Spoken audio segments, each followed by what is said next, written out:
this is BelGeode, and we are back with some Star Citizen. Yeah, I know it's been a while since I've actually showed you all Star Citizen. Okay, whoa. Need to be careful in this sucker.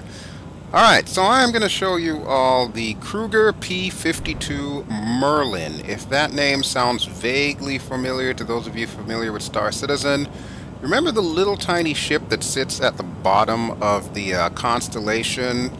It's like a parasite fighter. Well, this is it. So we're in this ship right now. This weekend they made it free to fly so that we can get an idea of what it's like. So we're going to just take it around the Broken Moon area here, just kind of put it through its paces and see what it's got to offer, whether or not it would actually make a decent escort ship for pilots who have the Connie or the Constellation.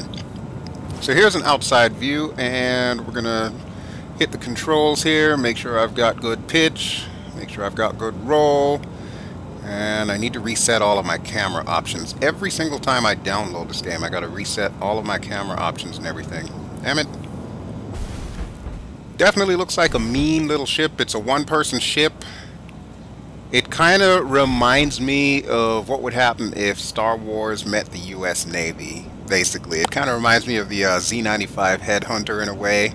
And then it also looks like a Navy-type ship. From my understanding, it's got folding wings as well. Okay, so let's give her a little bit of throttle here, and we will loop around. Oh crap, that station is awful close. Alright, we're going to make this a bit steeper of a turn. Holy hell! That is not a good start. That is clearly not a good start. Okay, yes, this happens every time I get into a new ship. Okay, let's get out of the wake of that gravity beam or whatever the hell that thing is. All I know is it just causes the shakes all the time, and it's not my flying, I swear. Alright, so as you can see, this thing's got like your basic controls, what we've come to expect in ships in Star Citizen here. And she rolls like a champ. Let's see how she pitches. Yeah, she pitches pretty good too. I'm guessing her top speed is about 240, what is that, meters per second, I guess. I'm assuming that is the unit of measurement that we're using in Star Citizen there. And it looks like the little red lines are whenever my thruster jets come on to kind of tell me from what angle. Whoa, don't want to red out here. I don't want to red out. Warning. Oh, I'm approaching the simulation boundary. Yikes. Okay, well, now's a good time to do an Ibbleman. I like the engines on this thing too. It definitely reminds me of something I've seen before in real life. Tomcat. Alright, camera's a little bit jerky, but that camera is always a little bit jerky no matter what ship I'm in. Let's see, we got green lasers here. Ooh, Gatling gun, very nice. Bit of old school and new school, I'm liking that. And do we have flares? I'm trying to launch flares, but I don't think it's working. Oh wow, look at where the shots line up, holy crap. That may or may not be an issue with so long a nose. Oh crap, here we go again with that damn beam. Sheesh, what in the hell is that, seriously? Let me get out of the way of that. Alright, let's head back this way somewhat. I'm probably going to attempt to land on those little landing pads that they've got over near the main station there. Simply because I always land on little landing pads. Alright, where are the landing pads from here? I don't even know. Okay, we're going to shoot a little bit more laser. Fire a few more bullets. I don't see like any missiles, and obviously we've established there's no flares on this sucker, so I guess it's strictly an escort ship. It's probably going to be a light duty attack ship, so if your Constellation is being attacked by pirates, you would hop into this sucker and make a last ditch attempt to fend them off. Of course, the Connie is no slouch. The Connie's got some weapons on there, if you got it kitted out right, so I'm sure that this would be an excellent little addition. Or maybe you can use it to explore a planet, you know, like leave your Constellation in orbit with the rest of your crew and go down to the planet in this thing a la Captain Kirk and see if there's any green-skinned female aliens you can boink. You know, that's how it rolls. Alright, speaking of rolling, I'm gonna pitch around and I'm probably gonna roll as well. Let's see if I can put this sucker in for a landing. This is how I gauge every ship that I test fly in Star Citizen. It's how well I can land it on this platform. I'm still learning with the Avenger. After all these months, I still haven't been able to get Schmoopy down properly on the landing platform the first time. So there may still need to be some work done on that, and I think that's all on my part. Alright, as for the Merlin, we'll flip around here. We'll do a split S. More like a stationary split S. Whoa, going a little too fast to hit pad 3, so I might take us down to 2 or possibly 1. Let me slow down a bit here. Yeah, well, we're passing 2 as well. Okay, we'll definitely make 1. I'll go ahead and do a roll here. Look at that. That's like poetry in slow motion. Okay, this is our exit. Nice. Stops on a dime. Alright, let's give it a little push. Whoa, too much push, too much push. Stop, stop. Holy hell, the wings do fold up. That is so cool. Alright, well, let's bring this puppy down. I love the wing folding thing. That's very reminiscent of the F-18 in real life. And what's the verdict? Request land. Nice. Safe arrival.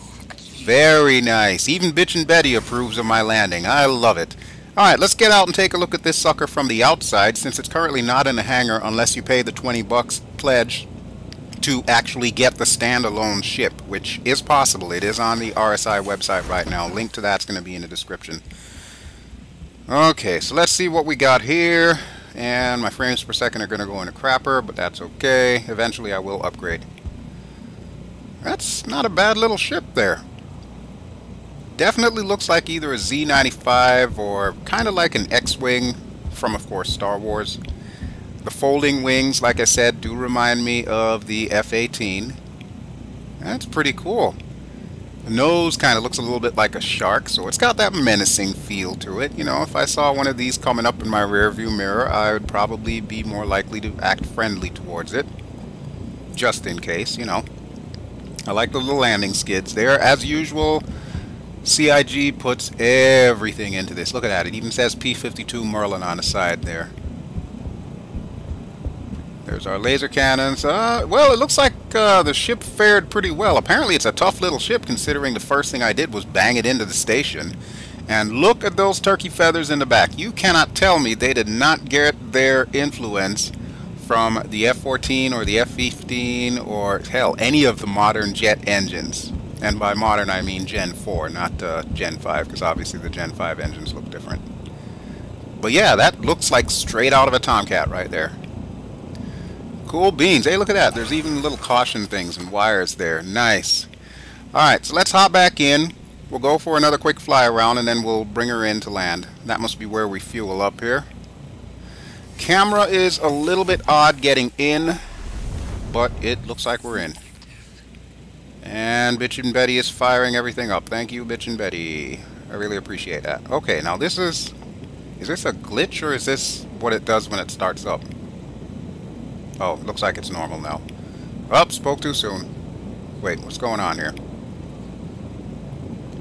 Alright, ship. Behave yourself. We're going to take off now.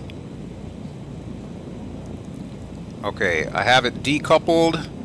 And I'm going to give a quick push up. And hopefully my screen will behave itself. There we go. Alright, so landing gear is up. Wing folds are unfolded. And let's take her for a spin. Watch them turkey feathers work. Kick in the afterburner here. Not that there is such a thing in this game, but, you know. Looking good. Looking good. Alright, I'm going to do some high-speed maneuvers here. I'm actually at cruising speed. My throttle is not all the way up to full. It's at about what I consider full military power when I'm doing the regular flight sims like DCS or FSX. So we'll see how she handles like this, and then we'll open her up to the full power and see how she handles that way. So far, she seems like she's pretty nimble. Bear in mind, I am running the default Cytec X-52 setup for Star Citizen with minor modifications, mainly to the control axes, because I do not like to use the twist controls for the rudder, so I actually have that mapped to one of my rotating switches on the other side, on the throttle side. It just works better for me. And then I've got my X-axis mapped to roll instead of yaw, because again, it just works better for me that way. I like it to be like a real-life airplane, or I guess a simulator airplane. I don't like the fact that the default is yaw for the X-axis. It just doesn't feel right to me. Okay, we've got a pretty good tight turning radius here. Let's play chicken with some asteroids. Shoot this one here. So far so good. Alright, looking up, and it doesn't look like I'm about to hit anything, so we're doing good. See if we can get closer to one of the big ones. Hope there's no space slugs in there. Much like all of the craft in Star Citizen, they are noisy as hell. So yeah, once Star Citizen is officially out and I'm recording regular videos for it, I'm probably going to do a lot of audio mix editing here. You are approaching simulation. Yes, Betty, I know. I'm not going to hit it. Sheesh. And that, folks, is why they call her Bitchin' Betty. Front collision near. I know, Betty. I'm not going to hit it. Dang. It's worse than Alianis. Okay, so I think that's enough flying for you to get the idea. Of course, I haven't tried it in combat yet, but that is going to be my next step. I may or may not video record that. I'm sure other people are probably going to have videos of this sucker up now. I just wanted to give like a first look, since they did allow us graciously to test drive it this weekend. I don't know how long the test drive lasts, but if you are a Star Citizen backer and you have not yet tried this sucker out, I would highly recommend you quickly download and go fly it just to get a feel for it. Especially if you have a Constellation normally, this is your little parasite ship, so you definitely want to get used to how it flies and so on. Alright, so I'm going to bring this sucker in for a landing. I haven't decided which pad yet. I guess it depends on which one that I actually fly over properly. Okay, the yaw works. We might make number 2, maybe, possibly. Yeah, let's try for number 2. A little bit crooked, so we'll straighten up. Alrighty, folks, as soon as I land, that'll be it. So I hope you like this little first look at the Kruger P-52 Merlin, which is the parasite ship for the Constellation, or it's now available on its own on the Star Citizen website for $20 US dollars. Okay, I'm going to push her forward, and we'll start slowing down and going down. There we go. Wait for the wings to fold up. Thank you, Betty. And we're going to touch down. Request to land. Very nice. Safe arrival achieved. Why, thank you so much, Betty. Alrighty, folks. Ciao.